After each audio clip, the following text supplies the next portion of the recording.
A filosofia é só para filósofos? Não, Podemos aprender com a sabedoria popular? todo dia. Bar é um bom lugar para filosofar? Muito bom mesmo. A vida é melhor com filosofia? Sócrates achava que sim. Eu não tenho tanta certeza.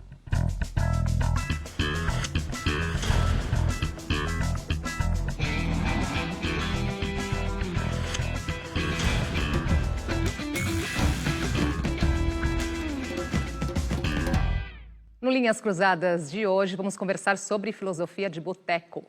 Podemos, Pondé? Podemos. Entre uma cerveja e outra, ali no bar, as pessoas costumam falar sobre a vida, filosofar. Filosofia é só para filósofos profissionais? Não. É claro que existe uma filosofia que é só para filósofo profissional, que é a filosofia profissional, que você faz faculdade, você tem diplomas e não sei o quê, mestrado, doutorado, pós-doutorado, docência, pesquisa, que você tem que conhecer a história da filosofia, certo? Você tem que entender, por exemplo, que um filósofo no século XX ou XXI pode estar conversando com um filósofo do século II a.C., certo? Isso é filosofia profissional. Entender... Eu diria que uma característica da filosofia profissional, Andresa, é que você tem um trabalho de carpintaria do conceito. Você tem que entender precisamente o que uma palavra quer dizer, o que o conceito quer dizer. Que no dia a dia a gente não dá bola para isso. Agora, existe outra filosofia, que essa sim vai muito bem no boteco, né?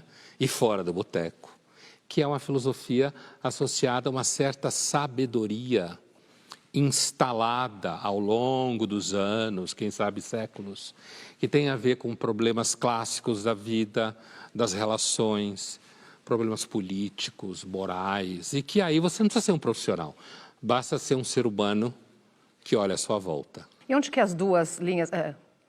as duas linhas se cruzam, né? Onde que as duas linhas se cruzam?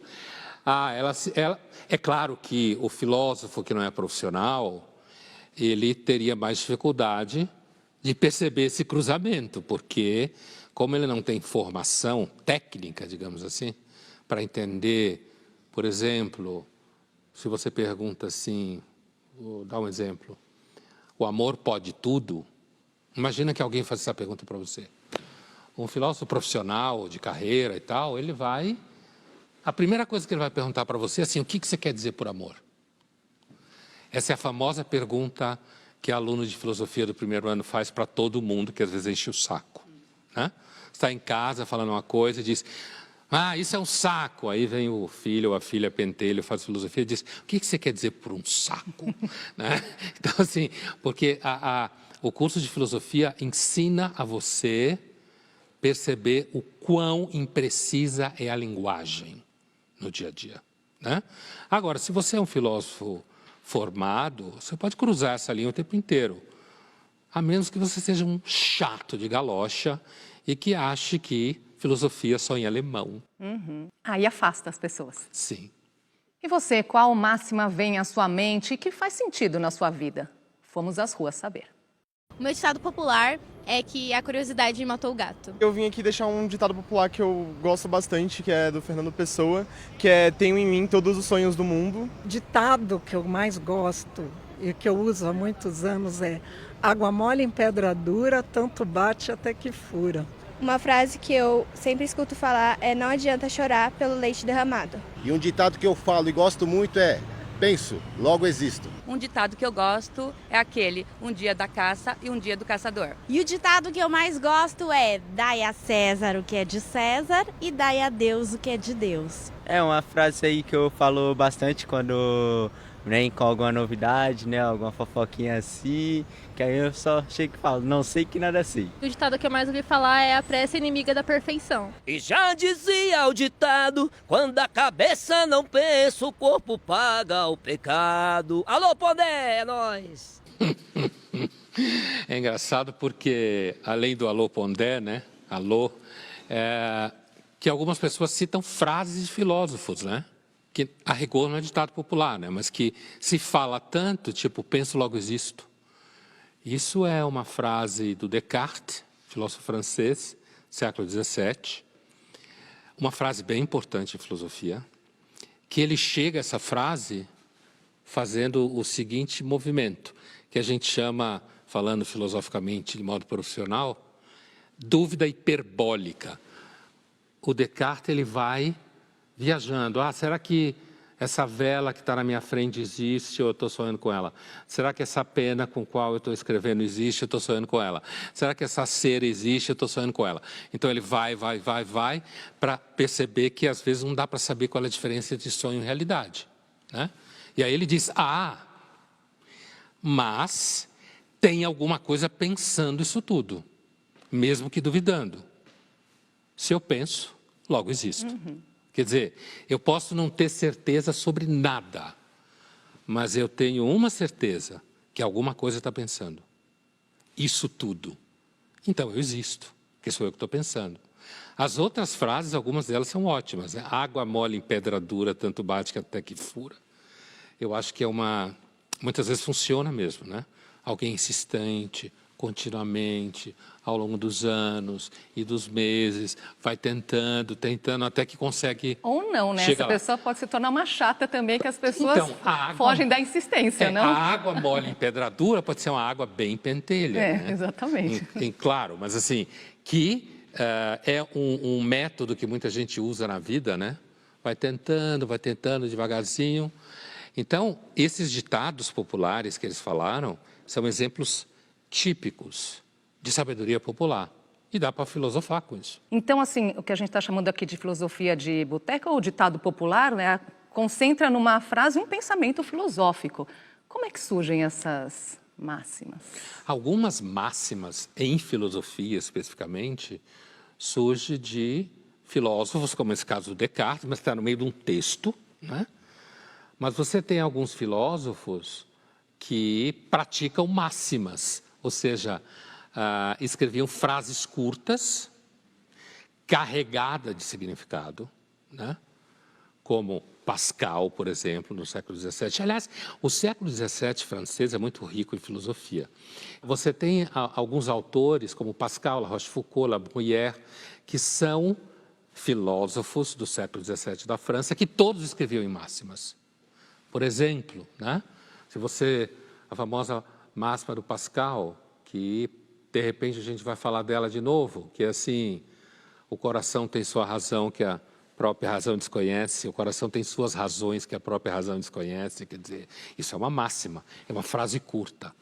Ou seja, alguns filósofos praticam a filosofia a partir de frases muito fortes. A gente chama isso de máximas. E essa que você citou que faz sentido hoje, mas algumas, com a evolução da sociedade, deixam de fazer sentido? Faz sentido só no seu tempo? Ou são atemporais? Como é que funciona isso? Então, por exemplo, quando a gente abriu o programa e aquela ideia socrática que apareceu em uma das perguntas, né?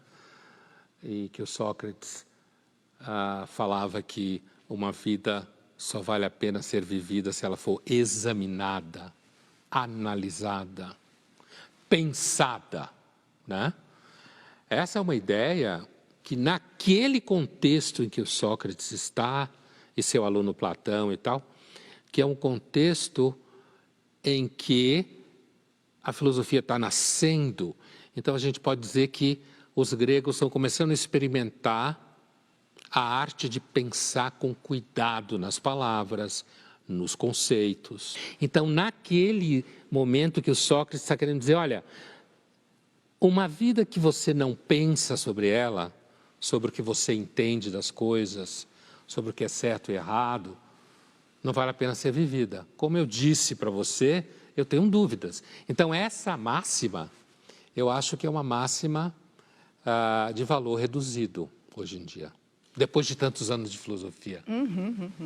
Agora, algumas frases, elas também fazem sentido em determinada cultura, em determinada sociedade, em algumas outras torna-se até incompreensível? É possível que sim, né? Eu imagino, e eu não conheço absolutamente nada de cultura chinesa, japonesa, que eles devem ter ditados populares deles, né? Que para nós talvez não seja tão claro. Agora, algumas coisas talvez atravessem as culturas se elas tiverem ligadas a experiências, digamos assim, muito humanas. Vou dar um exemplo. Tem uma frase americana, que hoje em dia tem até tradução no Brasil, que é a seguinte: ignorance is bliss. A ignorância é um êxtase. Mas a nossa versão brasileira é: a ignorância é uma bênção. Talvez qualquer cultura e qualquer povo que tenha, ou pessoas que tenha tentado estabelecer algum conhecimento um pouco mais duro sobre as coisas, tenha percebido que ao lado dela estava alguém que não entendia nada do que estava acontecendo a fundo e por isso mesmo era mais leve. Agora, e essa questão de essas máximas filosóficas, isso de certa forma torna a filosofia mais palpável, aproxima das pessoas? Isso é bom? Porque cada frase dessa que nós citamos daria para render um programa aqui, não é? Que é uma característica justo dessas máximas, ou ditos populares, ditados populares, como as pessoas entrevistadas falavam, né? Tipo, Deus ajuda quem cedo madruga. O que essa frase contém, para além de uma crença em Deus possível de quem a diz, é a ideia de que uma pessoa que acorda cedo, ela consegue usufruir mais do tempo do dia. Então, quando ela já acordou e ela já entrou no ritmo, em relação a alguém que acorda às 11, essa pessoa que acorda às 11 perdeu uma parte do dia. O dia rende, né? Pra Exatamente. É outro ditado popular, né? O dia rende, quando você acorda cedo, né? Pausinha na nossa conversa e no próximo bloco nós vamos falar sobre a filosofia da sabedoria popular. Até já.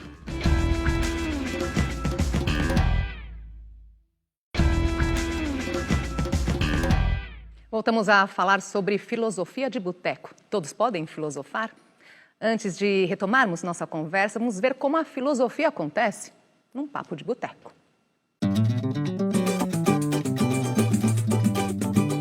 Em tempos que a natureza tem estado desprovida por conta destes maus tratos em que é submetida, o cordel quer nessa história avisar que há vitória para quem sonha nessa vida. Eu acho que no bar dá para você pensar em qualquer tipo de filosofia. Só sei que nada sei.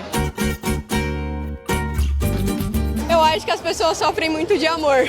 Elas falam muito sobre isso. Ainda mais quando a gente começa a beber, a gente solta mais. Acho que a gente fala muito sobre sentimentos, né? Toda a filosofia de bar a gente começa abordando tudo. Vai de política até a melhor banda do mundo, enfim. Acho que a gente consegue passar por vários cenários na filosofia de bar. Através do cordel, sim. Você pode tornar um ser pensante, entendeu? Você pode adquirir conhecimento e, através desse conhecimento, você agregar os seus conhecimentos e fazer disso lei, filosofia, conceito. Eu posso estar numa mesa de bar, eu posso discutir o jogo do Fluminense que está passando ali, eu posso discutir a teoria do Sócrates. A gente pode falar de Platão. Tem um meme, né? Liberdade ou solidão? Às vezes eu gosto de vir sozinho pro bar porque é um momento que eu penso comigo mesmo, sabe? Quando você vem com colegas, você fica interagindo, e aí cada um vai na sua vibe ali no papo e tal. E quando eu venho sozinho, eu fico pensando mais com os meus pensamentos. É bom, é bom. Amanhã, eu não sei se eu vou ser atropelado ou se eu vou ser chamado para uma entrevista de emprego. Eu acho que essa é a filosofia do bar. É você sempre estar aberto a escutar alguém que você não sabe o que vai falar. Eu acho que dá para filosofar no bar, na verdade dá para filosofar em qualquer lugar, porque filosofia está presente em tudo, então tem que ser em qualquer lugar.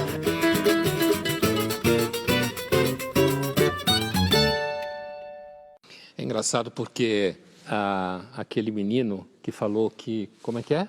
Amanhã eu posso ser chamado para uma entrevista de trabalho ou outra coisa. Ele fala alguma outra coisa assim que... Eu posso ser atropelado. Isso é profundamente filosófico, não quero azarar o moleque. Mas assim, não. Então ele fala, amanhã eu não sei se eu vou ser atropelado ou se vou ser chamado para uma entrevista de emprego. Ou seja, duas coisas opostas, uma ruim e uma boa. Mas o que está embaixo do que ele falou é um dos maiores conceitos que existe em filosofia, que se chama contingência, certo? Nós estamos continuamente submetidos à contingência. Contingência a gente pode traduzir por sorte, azar, fortuna, acaso, mas a palavra em filosofia que se usa muito hoje em dia é contingência. Significa que a vida está submetida ao azar, à sorte.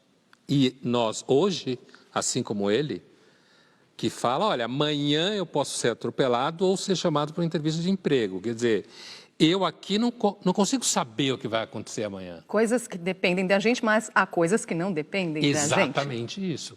E essas coisas que não as coisas que dependem da gente, a gente tem um raio de acesso e tem algumas coisas que escapam completamente do nosso controle. E essa diferença, Andresa, os estoicos faziam lá na Grécia Antiga, na Roma Antiga. Tentar identificar na vida o que depende de nós, que ele chamava de ética, o que depende de nós, e todo o montante de coisas que não depende de nós, que é a maioria. E não ficar ansioso tentando conquistar esse território gigantesco que a gente não consegue mandar. É ter essa compreensão para saber aceitar, fica mais fácil.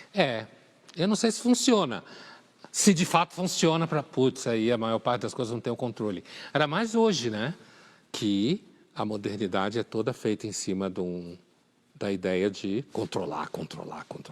Agora, teve uma pessoa que disse, essa é a filosofia do bar, estar aberto ao que o outro tem a dizer. Aí, sobre esse escutar o outro, durante uma edição do Fronteiras do Pensamento, o filósofo político norte-americano Michael Sandel disse o seguinte: se cada cidadão fosse um filósofo, teríamos uma saída para a polarização política que tomou conta do planeta nos últimos anos. Ele diz isso, então, no sentido de que a sociedade contemporânea está perdendo o diálogo. A filosofia, no dia a dia, aquela que nos faz refletir, Pondé, ela nos aproxima do diálogo? Sócrates achava que sim, Platão achava que sim, né? Kant, no século XVIII, achava que sim, apesar que ele não escreve diálogos, mas entendia que a preocupação, por exemplo, com as normas de convívio, que fossem normas que valessem para todos, né? Isso na ética kantiana, achava que sim. E o que acha o Pondé? Então, se a filosofia ajuda no diálogo, olha, a filosofia ajuda a esclarecer o que as pessoas querem dizer. Mas, Andresa, eu sou alguém mais marcado pela tradição filosófica cética, que vem da Grécia também, como tudo em filosofia de certa forma. E, portanto, eu não tenho tanta certeza que a filosofia ajuda as pessoas a dialogarem. Inclusive porque filósofos, aí eu me refiro a filósofos profissionais, assim como eu e vários outros, muitas vezes são tomados por paixões, por viés ideológico, né? Por exemplo, hoje, eu diria que talvez uma das coisas que pudesse ajudar as pessoas a entrarem em diálogo sem se matar seria não ter nenhuma ideologia política. Isso é uma opinião minha. Ou saber ouvir o outro, respeitar a diferença, né? O que não existe. Mas o que seria melhor, não? Sem dúvida seria melhor. Mas não existe. Essa ideia hoje, na realidade, eu acho que a gente está mais longe disso hoje do que estaria, sei lá, há 20 anos atrás. Eu vou dizer por quê. Não é uma questão de nostalgia. É uma questão de que hoje, com as redes sociais, mais gente fala o tempo inteiro. E na medida que mais gente fala o tempo inteiro, fica muito claro que, na realidade, a gente adora se odiar. Agora, a reportagem foi ali nos bares, né? E foi muito fácil as pessoas terem esse entendimento, né? Do filosofar. Então, assim, dá para filosofar sobre muitas coisas. As pessoas logo citaram isso, Uma das meninas falou sobre amor. Isso, né? isso. Filosofar sobre amor. Uma delas citou o Sócrates, essa frase famosa do Sócrates, que é, quanto mais sei que nada sei.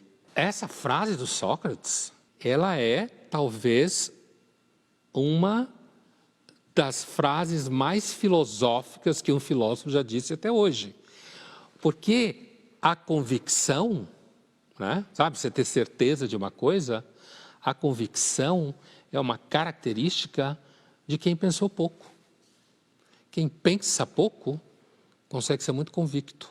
Quem lê pouco, né? Quem escuta pouco, quem entra em contato pouco com ideias que lhe parecem estranhas. Então, essa frase do Sócrates, especificamente, quanto mais sei que nada sei, eu diria que é uma das essências da prática filosófica. Vou trazer aqui algumas frases conhecidas do nosso dia a dia que são recheadas de sabedoria popular. Alguns exemplos. Com quem porcos se mistura, farelo come. 2 pesos, 2 medidas. Cabeça vazia, oficina do diabo. Água mole em pedra dura, tanto bate até que fura. Isso a gente já até comentou aqui, não é? Filosofia pura aqui nessas frases. Imagina essa frase, que eu escutava muito da minha avó, acho que todo mundo já escutou essa frase na vida, de pessoas com mais idade, mais sábias, né? Cabeça vazia, oficina do diabo. Vai fazer alguma coisa, menino. Não fica aí parado, olhando para o teto, cabeça vazia, oficina do diabo. Você não se ocupa com alguma coisa, vai acabar fazendo besteira, né? Isso, é claro que alguém quiser entrar num debate sobre a natureza humana, blá, blá, blá, e aí entrar na discussão que não, e eu tenho a impressão, Andresa, que essas máximas ou ditados populares, elas ultrapassam esse debate sobre se existe natureza humana ou não, né? Porque quando você fica com a cabeça vazia, a chance de você fazer besteira é enorme, né? Tem uma outra boa aqui conhecida do Mike Tyson, ex-boxeador. Todo mundo tem um plano até tomar o primeiro soco na cara. Que tal essa? Coisa mais profunda do que essa, né?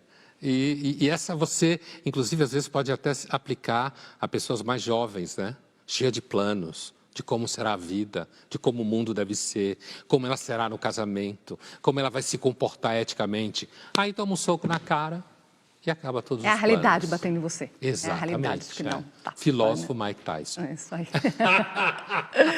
Vamos agora ver uma cena de O Poderoso Chefão 3. Neste trecho, Don Corleone está fragilizado em seus últimos momentos de vida.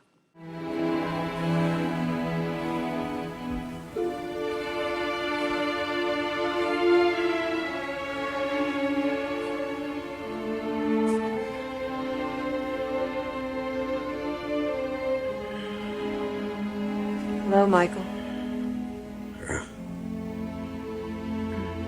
It's Kay.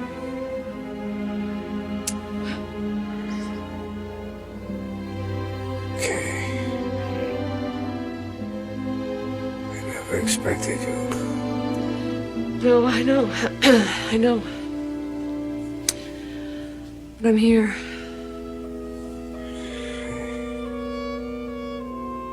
I'm glad. You know, this is the first time I've seen you look so helpless. Not so bad, really. I feel I'm getting wiser now. Yeah. Oh, yeah. The sicker you get, the wiser you get, huh? When I'm dead, I'm gonna be really smart. Michael? Yeah. I want to thank you for Tony. Oh. He's doing really well. He's gotten some very good notices. And he's going to be making his operatic debut in Sicily and Palermo this Easter. So thank you. Oh. That's a real honor. In Sicily.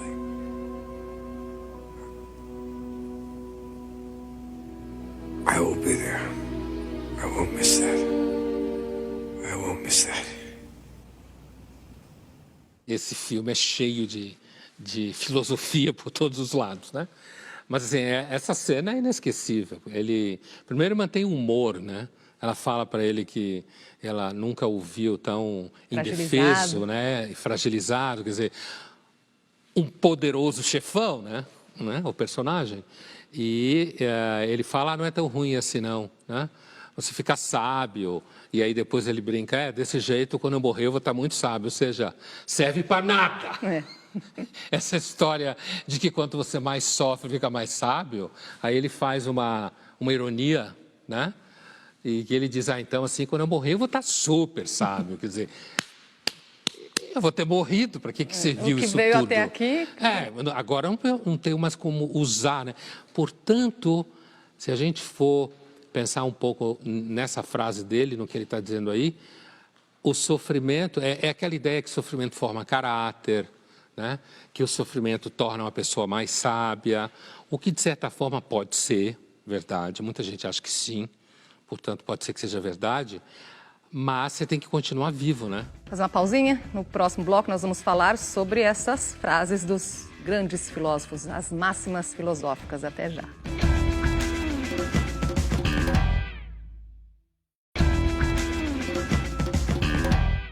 Voltamos a conversar sobre filosofia de boteco, a filosofia para todos. Bom, no bloco anterior nós falamos aqui das frases de sabedoria popular. Agora nós vamos citar algumas aqui das máximas ditas por grandes filósofos. Vou falar algumas aqui para você comentar. Começar com duas do filósofo e teólogo francês do século XVII, Blaise Pascal. O coração tem suas razões, que a própria razão desconhece. O silêncio eterno dos espaços infinitos me apavora. Vamos uma de Nietzsche agora, filósofo alemão do século XIX. Aquilo que se faz por amor está sempre além do bem e do mal. Outra do filósofo francês do século XVII, François de La Rochefoucauld. O verdadeiro amor é como os fantasmas. Todos falam nele, mas ninguém ainda o viu. Ou ainda, a hipocrisia é uma homenagem que o vício preza a virtude. Dois desses aí são dos moralistas que eu falava antes, né? Do Pascal e La Rochefoucauld, que são contemporâneos. Você pega essa máxima do Pascal, do coração, que eu já tinha citado aqui, a gente já tinha comentado, que o coração tem suas razões que a própria razão desconhece. Isso tem toda uma história na filosofia do Pascal muito profunda que chega nessa frase. Mas vamos fazer a história curta. O que o Pascal quer dizer é que o nosso coração ele funciona num ritmo e ele tem razões para esse funcionamento que a própria razão intelectual não conhece. Portanto, não imagine que porque você é muito bom de razão intelectual, vai conseguir decifrar nem o coração dos outros, nem o seu. A outra do Pascal, que é sobre o espaço infinito, que apavora, aí o Pascal aí ele está comentando, na época dele, recente, teoria mecânica do Newton, gravitacional.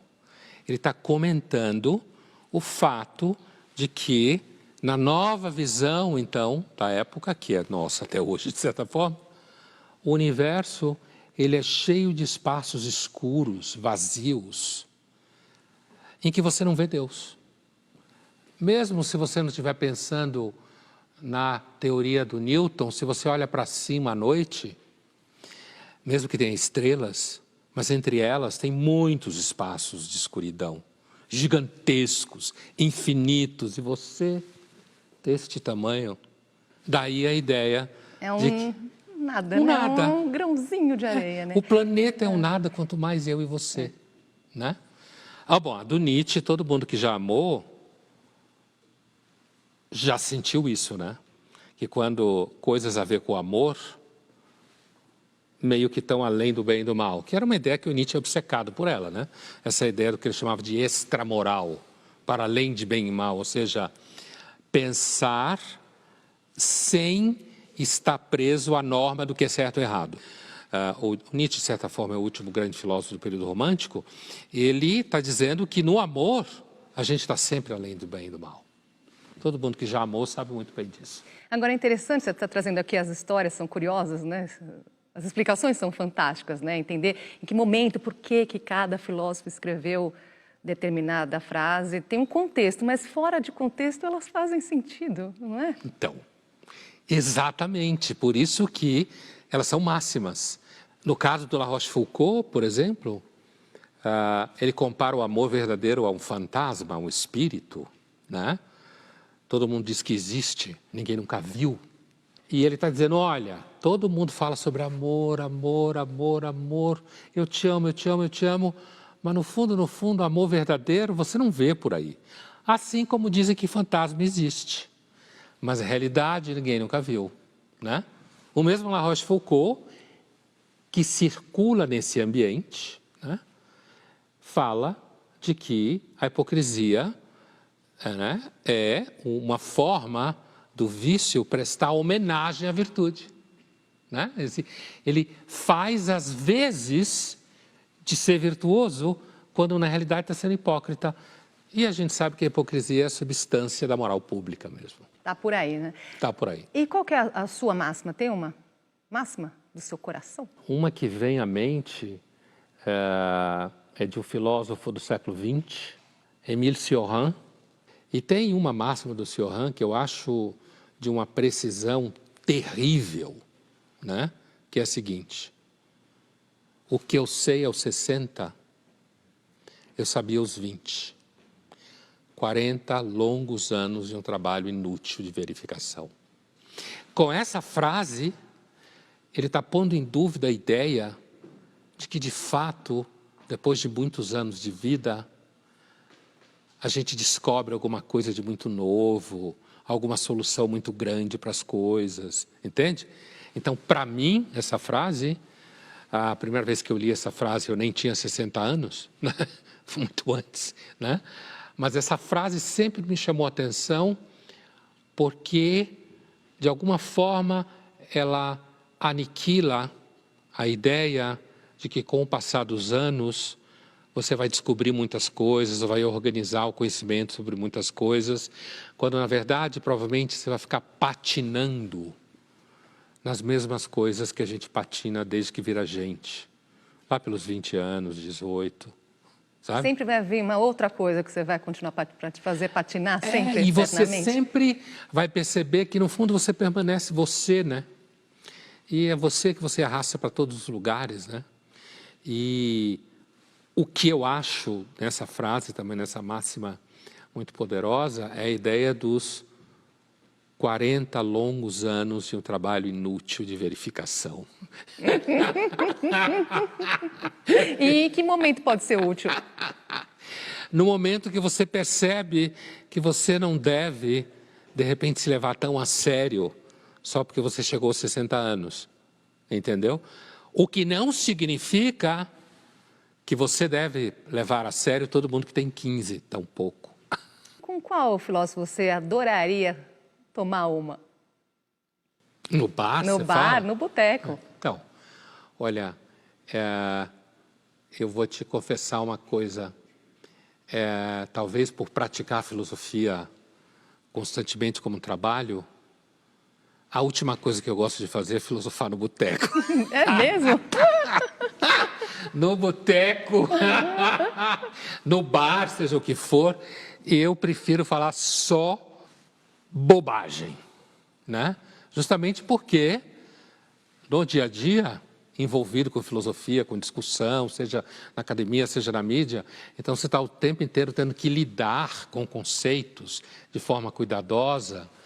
Então, na verdade, não. Mas eu entendi a sua pergunta, quer dizer, se eu pudesse encontrar com alguns desses grandes filósofos do passado que eu gostaria de levar uma conversa, eu suspeito que eles provavelmente também não gostariam de fazer filosofia no boteco, mas assim, Cioran é um deles, seguramente.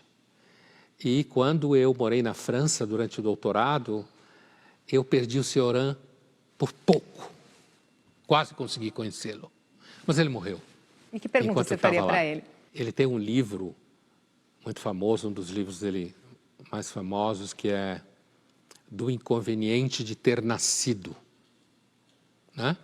Eu perguntaria para ele se ele continuava achando isso. Né? Lá já na vida avançada que ele estava, se ele continuava achando isso. Uma outra ideia do Cioran que eu acho muito boa, isso num livro dele chamado Breviário da Decomposição, também traduzido em português, que ele fala que a gente devia tomar cuidado para não transformar os conceitos filosóficos em mero assunto de administração. Quer dizer, sabe quando o mundo corporativo começa a querer fazer filosofia e inventa conceitos? Ou pega conceitos que são extremamente complexos e transforma num workshop, tipo empatia, por exemplo? No sentido de não banalizar, então? Isso aí. Que ele percebe isso, no final dos anos 40, ele percebe que ali já havia um movimento para você produzir um suposto pensamento que, no fundo, só queria vender coisas. Nada contra vender coisas, não estou fazendo discurso contra vendas, não é isso. Mas chamando a atenção para o fato que, às vezes, o mundo corporativo peca por pegar conceitos que são extremamente complexos e transformar em frase de liquidação, entendeu? Que é uma banalização assim bastante radical. Agora, eu também gostaria muito de encontrar Freud, se possível, né? Claro que não é possível. Nem ele, nem eu acreditamos em vida após a morte. Aí seria uma boa conversa, né, se tivesse. Se a gente se encontrasse depois da morte, a gente ia pensar, putz, a gente estava errado, cara. Então você não sabe, né? Não dá para saber mesmo. Não dá para saber, né? É só uma opinião. Sobre a vida após a morte, todos nós só temos opiniões. Mais uma pausinha e no próximo bloco nós vamos falar para que serve a filosofia de boteco.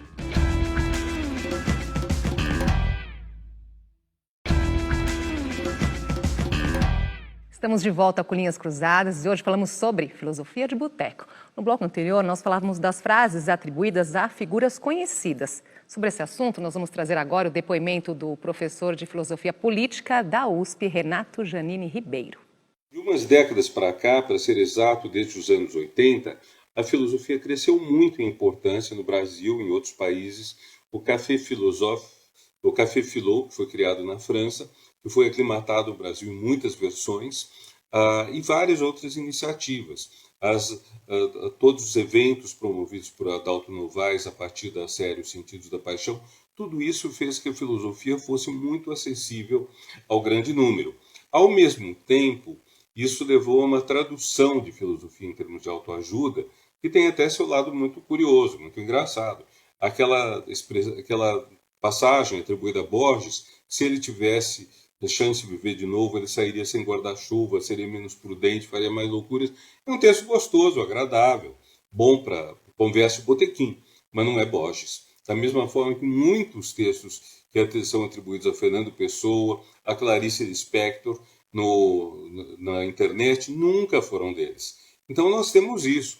Agora, é verdade que alguns filósofos parece que se prestam melhor para a autoajuda. Eu até acho impressionante que se use tão pouco Rousseau, porque Rousseau, esse meu filósofo tão querido, ele tem a tese de que os males do mundo se devem muito ao fato de que nós procuramos agradar aos outros, que nós procuramos ser aquilo que corresponder à imagem que os outros têm de nós, em vez de sermos nós mesmos. É muito simples isso. Homem do homem, o homem que procura ser aquele que os outros enxergam, e o homem da natureza, que seria ele ou cada um de nós, como é mesmo.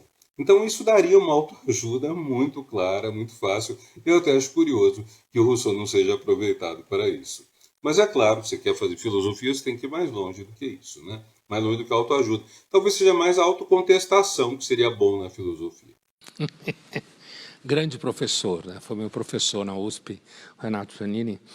Aliás, eu só tive grande professor na USP, de fato. Mas assim, esse final dele é muito interessante, né? Porque ele fala, ao invés de autoajuda, a filosofia poderia se prestar mais à autocontestação. Bem filosófico, de fato, isso. Aliás, se a gente pensar no filósofo como Francis Bacon, que viveu entre os séculos XVI e XVII, na Inglaterra, filósofo muito importante, criador do chamado método indutivo em ciência, né? Ele fala isso. Ele fala que a boa filosofia deveria começar pela crítica dos nossos próprios ídolos. Ídolo aí quer dizer ideias que a gente acha que absolutamente são verdadeiras e tal.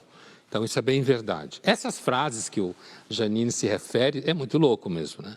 Tem umas frases até que, às vezes, são até bastante interessantes, mas não tem nada a ver com o filósofo, né? Alguém até podia dizer, bom, se não foi ele que falou, até poderia ter sido, porque tem a ver com ser um grande filósofo e tal. Ou é porque diz que é dessa pessoa, um autor conhecido e famoso, aquela se torna tão, uau, que frase é essa? Precisa sempre ligar um nome de alguém conhecido para ser assim, claro, mais crível. Credibilidade. Para ter credibilidade, é necessário credibilidade.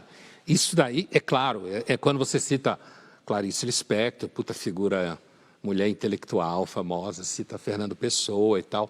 Agora, ele falou uma coisa sobre Rousseau, né? Rousseau normalmente é muito assimilado, digamos assim, por um certo senso comum, meio filosófico, à Revolução Francesa, né? Como grande filósofo que teria inspirado a esquerda, grosso modo. Mas, isso que ele fala do Rousseau sobre o que a gente poderia traduzir como a autenticidade do homem natural. E ele diz o quê? Ele está falando, o Rousseau fala que muito do sofrimento que a gente tem na vida é o fato da gente fazer coisas para agradar os outros. A gente quer parecer o que os outros esperam que a gente pareça, né? A gente quer estar em dia, digamos assim, com o que há a expectativa em relação a nós. E que isso tem muito a ver com o próprio processo de socialização, né? Não no sentido político, mas no sentido de viver em sociedade. E que se você conseguisse não passar a vida inteira tentando agradar os outros, ou seja, você conseguisse chegar em algum grau de autenticidade, como se fala em filosofia também, talvez você sofresse menos. Eu acho, é uma receita, cheira bastante a romantismo, como o próprio Rousseau cheira, e eu acho que tem muita teoria psicológica que se alimenta disso. No sentido que você faria terapia para chegar a uma situação um pouco maior de autenticidade em relação a si mesmo. E parar de ficar querendo agradar todo mundo. Acho que esse é o momento da terapia que muita gente deve experimentar. Então, tanto a terapia, mas a filosofia também pode levar a esse entendimento? O Rousseau achava que sim, né? Ao apontar isso no Rousseau, o Janine parece também achar que sim, né? Muito filósofo acha que sim. Agora, pensando na tua pergunta, quer dizer, a ideia de que o próprio Sócrates, né, a vida analisada lá, examinada, que a gente falava no começo, quer dizer, a ideia de que se você não vai tanto, como é aquela expressão? Não vai com os outros, como é que a gente fala? Agora esqueci um ditado popular. Maria vai com as outras. Então, isso. Se você não for tão Maria vai com as outras, ou João vai com os outros para ficar em dia com as demandas contemporâneas chatas, né? Então, assim, você, de repente, pode, muitas vezes, descobrir coisas da tua vida que você não teria descoberto se você quisesse o tempo inteiro agradar os outros. É possível entender a filosofia como uma ferramenta que pode ajudar você a fazer isso mesmo. Na medida em que você pode pensar de uma forma um pouco mais clara sobre as coisas, né? Pode ser. Trazer aqui mais uma cena de um outro filme agora, o V de Vingança, que é um mascarado, ele luta pela liberdade contra a opressão do governo inglês. Vamos ver. Can I ask about what you said on the telly? Yes. Did you mean it? Every word. You really think that blowing up Parliament's going to make this country a better place? There's no certainty, only opportunity. I think you can be pretty certain that if anyone does show up, Creedy will black bag every one of them. People should not be afraid of their governments. Governments should be afraid of their people. And you're going to make that happen by blowing up a building? The building is a symbol, as is the act of destroying it. Symbols are given power by people. Alone, a symbol is meaningless, but with enough people, blowing up a building can change the world. I wish I believed that was possible. But every time I've seen this world change, it's always been for the worse. Na cena, a Natalie Portman é melhor filósofa do que ele. Né? Porque apesar dela, como atriz, estar associada a ideias que ele fala de alguma forma, ideias grosso modo progressistas e política e tal, ela põe uma dúvida cética, né? Porque o projeto dele é explodir o parlamento, e ele diz uma frase muito conhecida que é: os governos deveriam ter medo do povo e não o povo medo do governo. Essa é uma discussão, Andresa, tem um filósofo do século XVII que morreu muito jovem, Etienne de la Boétie, né? Muito amigo do Montaigne, outro filósofo do século XVII francês, que ele colocava exatamente isso em questão, quer dizer, por que todos obedecem um? O governo, o rei, seja lá o que for, já que todos é maioria, né? Deveria ter mais força, então, né? Tecnicamente, poderia acabar com essa história. Imagine, todo mundo resolvesse invadir Brasília e destruir o governo. Aliás, no dia 8/1 de 23 tentaram, né? Sim. Algumas pessoas, não todas. Destruir o governo, arrebentar com tudo. Quer dizer, portanto, essa ideia, o que ela fala, olha, toda vez que alguém fez isso, ficou pior. Ela, personagem da Natalie Portman, fala, eu acho que é historicamente bem fundamentado, se você olhar da Revolução Francesa para cá. E, por outro lado, a ideia de que o povo é tão confiável assim, ou mais confiável do que o governo, acho que é uma filosofia muito vagabunda essa. Não faz sentido em nenhum momento? Não. É claro, se o povo estiver muito irritado, quiser quebrar tudo, né? Como já fez algumas vezes, né? E eu diria que isso, de repente, isso está dentro da dinâmica da política. Política é o território da violência, né? Disputa pelo poder. Então, às vezes o governo faz isso, quer dizer, dá medo no povo. O Estado detém o chamado monopólio legítimo da violência. Aquilo que os juízes exercem, monopólio legítimo da violência, né? Agora, às vezes o povo fica irritado e pode ir lá quebrar tudo, né? Como aconteceu em 8 de janeiro, mas uma tentativa de golpe, como a gente viu. Então, o que eu quero dizer é que, apesar de alguns momentos isso poder valer, primeiro depende do ponto de vista. Aquelas pessoas que fizeram aquilo achavam que elas estavam fazendo em nome da democracia, certo? Então, quando eu digo que quando estavam indo contra a democracia, quando, né? Na realidade, estavam indo contra o Estado de Direito, né?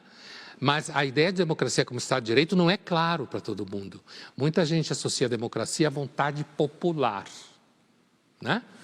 Então, por isso que eu digo que a ideia de que o povo é tão confiável é filosoficamente fraca. Tá vendo como cada pedacinho ali, um pedacinho do filme já daria para a gente ficar aqui, filosofando o programa inteiro. Exatamente. Estamos chegando ao final. O que a filosofia te traz, Pondé? Para mim, trouxe a minha vida inteira, né?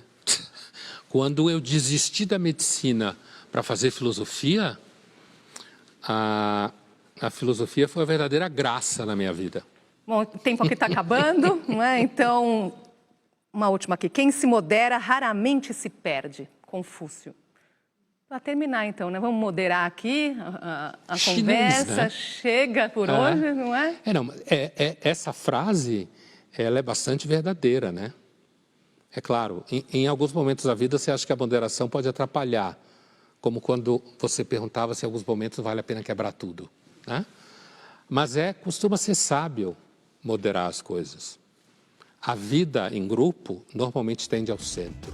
Linhas Cruzadas fica por aqui. Acompanhe nossos programas no YouTube. Até a próxima.